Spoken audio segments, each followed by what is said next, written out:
Welcome to big TV. నేను మీ పవన్. ఈ రోజు అయితే నేను పైసా వాలా మూవీ హీరోతో అయితే వచ్చేసాను. ఒక సాఫ్ట్వేర్ ఇంజనీర్ నుంచి ఒక మూవీ హీరో వరకు అతని జర్నీ ఎలా సాగింది, అలాగే మూవీ అప్డేట్స్ గురించి కూడా తెలుసుకుందాం. హాయ్ అద్విక్ గారు, ఎలా ఉన్నారు? హలో అండి, నేను చాలా చాలా బాగున్నా. మీరేమో మీ పేరు అద్విక్ అని చెప్తున్నారు, నాకేమో బెజ్జంగి రాజేష్ అని తెలుసు. అసలు మూవీ కోసమే మీరు పేరు మార్చుకున్నారా, లేకుంటే ఆల్రెడీ ఎప్పుడు మార్చేసుకున్నారా? మూవీ కోసం పర్టికులర్గా ఏం కాదు, నార్మల్గా మార్చుకోవాలనిపించి మార్చుకున్నా.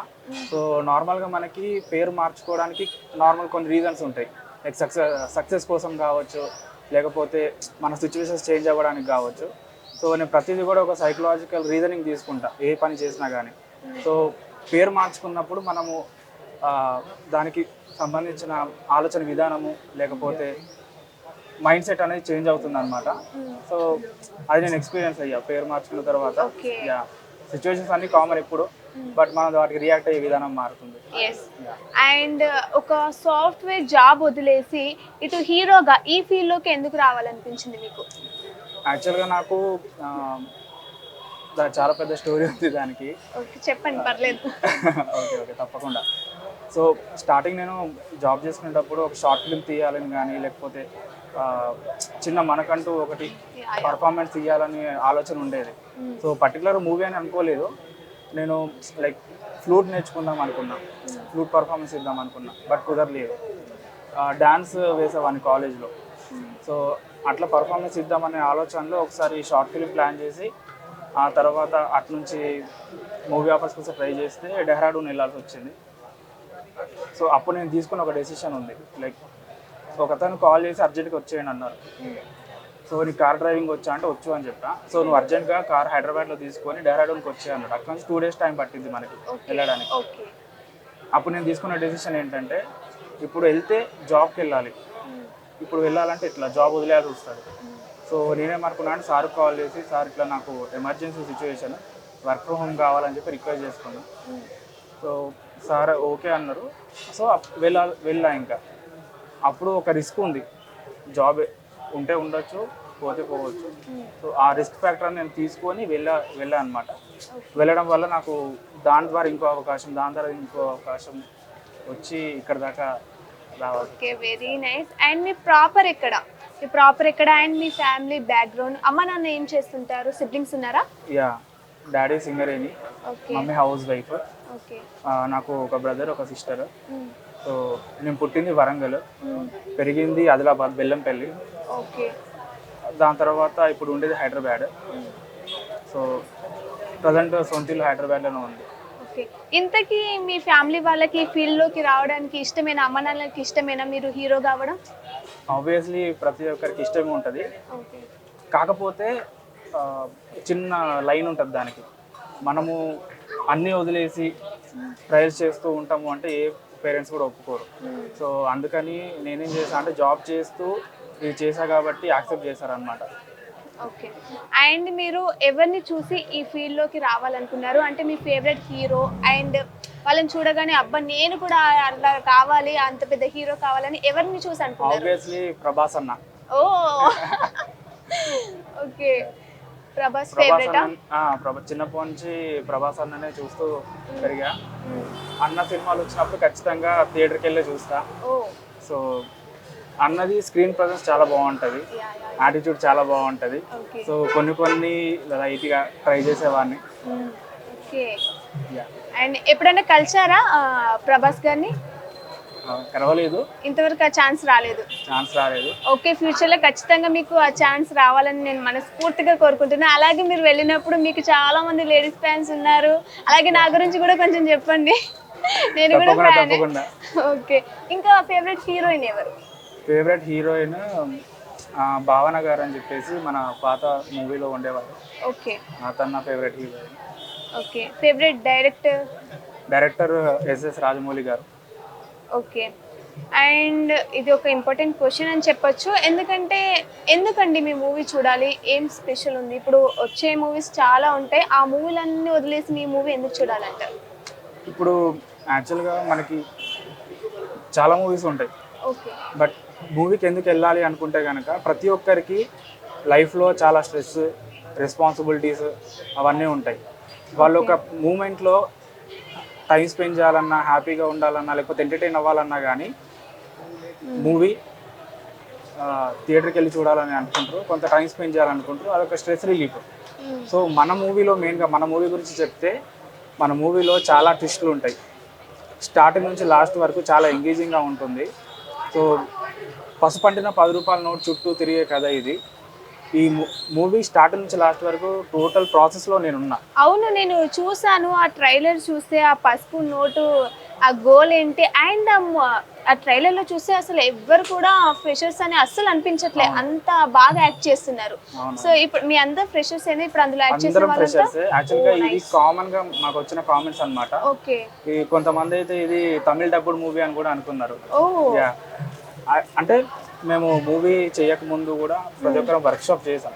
వర్క్షాప్ చేసిన తర్వాతే షూటింగ్కి వెళ్ళే వాళ్ళం అనమాట. సో ఈ మూవీ ప్రొసీజర్ మొత్తంలో నేను 1 by 1 అన్నిట్లో ఉన్నా.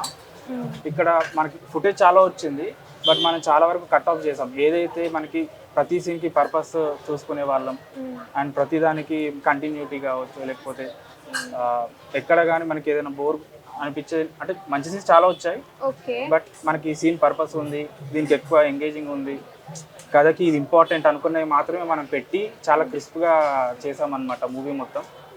సో దీనికి డైరెక్టర్ వచ్చేసి కే నవీన్ తేజస్. తను కూడా ఫ్రెషర్, ఫస్ట్ మూవీ ఇది. తనతో ఎలా అనిపించింది ఈ జర్నీ అంతా, ఎలా అనిపించింది తనతో? తను యాక్చువల్గా నాకు చాలా బెస్ట్ ఫ్రెండ్.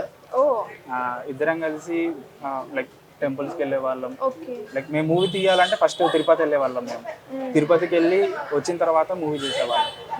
అంటే షార్ట్ ఫిల్మ్ చేసాం ఒకసారి, ఇంకోటి డెమో ఫిల్మ్ చేసాం. సో అది చేసిన ప్రతిసారి వెళ్ళి వచ్చేది, అట్లా మాకు ర్యాపో చాలా బాగుంది. ఓకే, అండ్ ఈ మూవీ చేసేటప్పుడు మీకు ఎలా అనిపించింది? ఆ ఫైటింగ్స్, ఆ గోలా పరిగెత్తడాలు, అండ్ మంచిగా సాఫ్ట్వేర్ జాబ్ అంటే మంచిగా కూర్చొని చేసుకునే వాళ్ళు, ఇందులోకి వచ్చాక అబ్బాయి ఎందుకన్నా వచ్చానని ఆ ఫీలింగ్ వచ్చింది? అసలు లేదా? అస్సలు లేదు. ఎందుకంటే చాలా ఛాలెంజింగ్ ఉంటుంది, నేర్చుకోవడానికి చాలా విషయాలు ఉంటాయి మనకి. సో చాలా మందిని కలుస్తుంది, కొత్త వాళ్ళని, ప్రతి ఒక్కరితో కమ్యూనికేట్ అవ్వడం కానీ, సో నేర్చుకోవడానికి చాలా ఉంటుంది మూవీ ఇండస్ట్రీలో. అండ్ ఇంకోటి, నేను ఇందులోకి వచ్చిన తర్వాత నేను ఎక్స్పీరియన్స్ అయ్యా అనమాట. మనకి జాబ్ అన్నప్పుడు ఏంటంటే మనకి కామన్గా రెగ్యులర్ వర్క్ ఒకటే ఉంటుంది, కానీ మూవీ అన్నప్పుడు రోజుకొక వర్క్, రోజుకొక ఛాలెంజెస్ చేసుకోవడానికి మనకి చాలా ఛాలెంజింగ్ అనిపిస్తుంది నాకు. సో అది నాకు బాగా నచ్చింది యాక్చువల్లీ. ఓకే, ఈ journey, entire journey, movie journey కానీ, మీరు ఇటు ఒక సాఫ్ట్వేర్ ఇంజనీర్ నుంచి ఇక్కడికి ఇలా రావడం కూడా, ఎంటైర్ జర్నీ మీకు ఎలా అనిపించింది? ఎంటైర్ జర్నీ అంటే కనుక ఛాలెంజింగ్నే ఉంది. యాక్చువల్గా చాలా రిస్క్తో కూడుకున్న జర్నీ నాది. ఎందుకంటే ఇప్పుడు ప్రజెంట్ నేను జాబ్ చేయట్లేదు, నేను ఫ్రీలాన్సింగ్ చేస్తున్నా. సో మూవీకి చేయాలంటే జాబ్ చేయలేము, జాబ్ చేయాలంటే మూవీ చేయలేము. ఆ రెండింటి మధ్యలో నేను చాలా సఫర్ అయ్యా. అంటే ఈ జర్నీలో మీకు ఏదైనా హార్డ్గా అనిపించింది, అమ్మా ఇంకా నాతోటి కాదు అనే అలా సిచ్యువేషన్స్ ఏమైనా వచ్చాయా ఈ జర్నీలో? వచ్చాయి, కానీ ఎంత వచ్చినా కానీ ఎండ్ ఆఫ్ ద డే ఒకటే అనుకుంటా, లేదు మనం ఇది చేయడానికి వచ్చి ఖచ్చితంగా చేయాల్సిందే అని.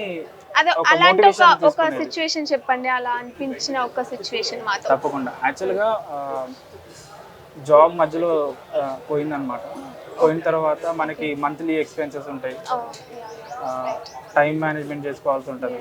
సో ఒక మూమెంట్లో ఎట్లయిపోయిందంటే ఇది ఎవరికి తెలియదు యాక్చువల్గా, బిల్స్ కానీ ఇవన్నీ హెక్టిక్ అయిపోయినాయి. సడన్గా జాబ్ వెళ్ళేసరికి అయిపోద్ది కదా, అది ఆ సిచ్యువేషన్. అప్పుడు ఏం చేయాలి ఏంటో నాకు తెలియదు. షూట్ ఉండేది, వెళ్ళాల్సి వచ్చేది, మళ్ళీ ఇది అక్కడ మనకి ఎఫెక్ట్ అవ్వకూడదు. సో అవన్నీ కొంచెం మేనేజ్ చేసుకోవడానికి ఇబ్బంది అయింది అప్పుడు. బట్ ఈవెన్ దో అవన్నీ పక్కన పెట్టేసారు. రిస్క్ తీసుకున్నప్పుడు రిస్క్ అంతే, ఇంకా మనకి సక్సెస్ అనేది ఈజీగా రాదు. మనం ఇండస్ట్రీలో ఉన్న ప్రతి ఒక్కరు కూడా కష్టపడి వచ్చిన వాళ్ళు. అండ్ ఇంకోటి నేను పర్సనల్గా ఫీల్ అయ్యేది ఏంటంటే, నేను పడ్డ కష్టం చాలా తక్కువ. మన ఇండస్ట్రీలో ఉన్న వాళ్ళు ఇంకొక చాలామంది నాకన్నా ఎక్కువ కష్టపడి వచ్చిన వాళ్ళు ఉన్నారు. కొంతమంది ఇల్లు వదిలేసి వచ్చిన వాళ్ళు కూడా ఉన్నారు. కానీ నేను నా కష్టాన్ని పోల్చుకుంటే అంత పర్లేదు అని నేను భావిస్తా. బట్ ఏదైనా కష్టం కష్టమే, సీత కష్టాలు సీతవి, పీత కష్టాలు పీతవి అన్నట్టు. అంతేగా. అండ్ మీ ఫ్యూచర్ గోల్ ఏంటి? ఇందులోనే ఇంకా కంటిన్యూ అవుదాం అనుకుంటున్నారా, లేకుంటే బ్యాక్ స్టెప్ వేసేది ఏదన్నా ఉందా? బ్యాక్ స్టెప్ అనేది ఎప్పుడు వెయ్యను. ఓకే, ఇందులోనే నేను కంటిన్యూ అవుతా. ఓకే, ఇంకా మంచి మంచి స్టోరీస్తో ముందుకు రావడానికి ప్లాన్ చేస్తాను. ఓకే. అంటే మీకు ఫ్యూచర్లో ఏ హీరో పక్కన యాక్ట్ చేయాలని ఉంది, అంటే వాళ్ళతో కలిసి యాక్ట్ చేయాలని ఎవరితో ఉంది హీరో? కుదిరితే గనక అందరు హీరోలు ఉండి మన ఎస్ఎస్ రాజమౌళి గారు ప్లాన్ చేస్తున్నారు కదా, మహాభారతం ఏదో సంథింగ్ ప్లాన్ చేస్తున్నారు. అందులో అందరు స్టార్ హీరోస్ ఉంటే గనక అందరితో పాటు నేను ఉండాలని అనుకుంటున్నాను. ఓకే, హీరోయిన్ ఎవరితో? మీ ఫేవరెట్ హీరోయిన్ ఇంకా చెప్పారు? ఓకే, భావన గారు అని చెప్పాను. ఓకే, ఇప్పుడు ప్రజెంట్ శ్రీలీల గారు, తనతో యాక్ట్ చేయాలని ఉందా? ఓకే, ఎవరితో వర్క్ చేయాలని ఉంది డైరెక్టర్ ఫ్యూచర్ లో? నాకు సందీప్ రెడ్డి వంగ గారితో వర్క్ చేయాలి. ఎందుకంటే ఎందుకంటే నాకు ఆ సార్ యాటిట్యూడ్ బాగా నచ్చింది. నాకు అది ఎందుకు అంటే డైరెక్టర్ యాటిట్యూడ్ ఏదైతే ఉంటుందో అదే మనకు మూవీలో కనబడింది. మీరు అర్జున్ రెడ్డిలో చూడొచ్చు, అర్జున్ రెడ్డి క్యారెక్టర్ ఏదైతే ఉందో నాకు అది సార్లో కనిపిస్తుంది అనమాట.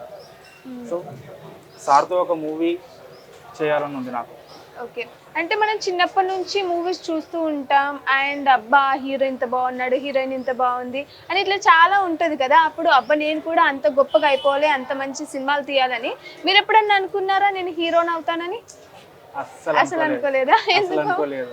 అంటే మనకి జర్నీలో వన్ స్టెప్ ఎక్కుంటూ వచ్చాను నేను. లైక్ డైరెక్ట్ ఒకటే ఇది అవ్వాలని అనుకోలేదు. నేను చెప్పా కదా, నాకు ప్రతిదానికి ఒక స్పార్క్ కావాలి మనకి.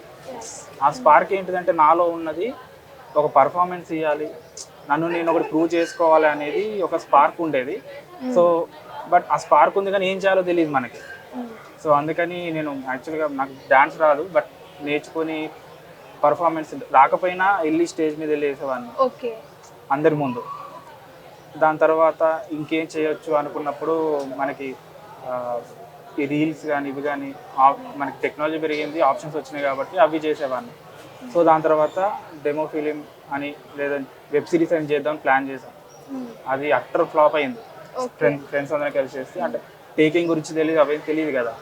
సో అట్లా 1 by 1 నేర్చుకుంటూ వచ్చి వెళ్ళే ప్రాసెస్లో జర్నీలో మనుషులు పరిచయం అవ్వడము, సిచ్యువేషన్స్ కుదరడము, అలాంటి వాటి వల్ల హీరోగా అయ్యా. అండ్ ఈ మూవీలో డైరెక్టర్ నానితో మీకు ఎలా అనిపించింది, ఆ జర్నీ ఎలా అనిపించింది? అలాగే కొంతమంది యాక్టర్స్ ఉన్నారు కదా, వాళ్ళతో ఎలా అనిపించింది? ఏమైనా రిస్క్ లాగా అనిపించిందా లేకుంటే ఫ్రెండ్లీగా అయిపోయింది అంతా? యాక్చువల్గా Day 1 ఆడిషన్స్ పెట్టుకున్నాం అనమాట. ఆ రోజు పెళ్ళిలో మనకి ఎంత సందడి ఉంటుందో అలా ఉండే. అందరూ కూడా చాలా ఫ్రెండ్లీగా ఉంటారు. నాకు నవీన్ బ్రోతో పని చేయడం అనేది చాలా హ్యాపీగా ఉంది. ఎందుకంటే తను సెట్లో చాలా సీరియస్. నేను ఎంత బెస్ట్ ఫ్రెండ్ అయినా వర్కే నేను ఎంత బెస్ట్ ఫ్రెండ్ అయినా సెట్లో సీరియస్గా ఉంటున్నాను. అక్కడ సెట్లో ఉన్నప్పుడు చాలా డెడికేషన్, ప్రతి ఒక్కరు కూడా చాలా డెడికేషన్గా ఉంటారు. సో అట్లా ఉండడం వల్లనే మనకి అనుకున్నట్టు షెడ్యూల్స్ కంప్లీట్ చేయడము, అనుకున్నట్టు మనం విత్ ఇన్ బడ్జెట్లో మనం మూవీ కంప్లీట్ చేయడం ఇవన్నీ జరిగాయి అన్నమాట. ఓకే, ఈ మూవీలో మీరు ఏమైనా నేర్చుకున్నారా ఫర్ ఇంప్రూవ్మెంట్? చాలా నేర్చుకున్నా. యాక్చువల్గా ఈ మూవీలో ప్రతి స్టెప్లో నేను ఇన్వాల్వ్ అయ్యా అనే బదులు అది ఇన్వాల్వ్ చేశారు ప్రతి ఒక్కరు కూడా.